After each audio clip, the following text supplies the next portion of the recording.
যাদের সাথে আমরা যুগপৎ আন্দোলন করেছি এবং অন্যান্য একটা বৃহৎ জোটের জন্য আমরা চিন্তা করছি।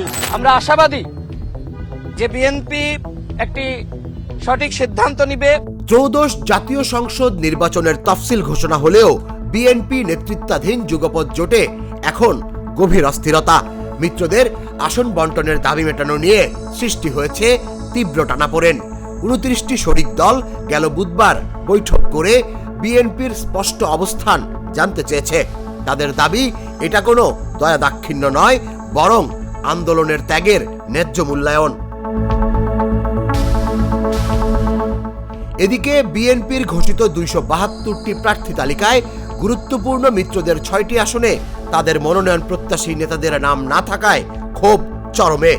12 দলীয় জোটের আহসান হাবিব লিংকন, ফরিদুজ্জামান ফরহাদ সহ একাধিক নেতাকে আসন ছাড়েনি বিএনপি, যা মিত্রদের বিস্মিত ও ক্ষুব্ধ করেছে।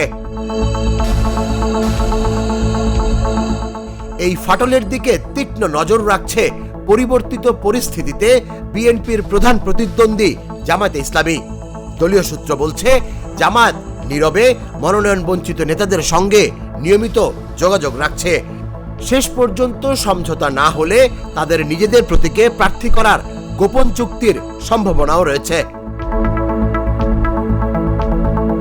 আরপিও সংশোধনের কারণে জোটভুক্ত হলে নিজ দলের প্রতীকে নির্বাচন করার বাধ্যবাধকতাও বিএনপিকে ভাবাচ্ছে। তারা শুধু বিজয়ী হতে সক্ষম এমন শরিকদেরই আসন ছাড়তে চাইছে। বিএনপি মহাসচিব মির্জা ফখরুল ইসলাম আলমগীর অবশ্য সব ঠিক হয়ে যাওয়ার আশ্বাস দিলেও শনিবারের মুলতবি বৈঠকে জোটের ভাগ্য নির্ধারণ হবে। মিত্ররা হুঁশিয়ারি দিয়েছে, সমঝোতা না হলে তারা নিজেরাই 300 আসনে নির্বাচন করার চূড়ান্ত সিদ্ধান্ত নিতে পারে।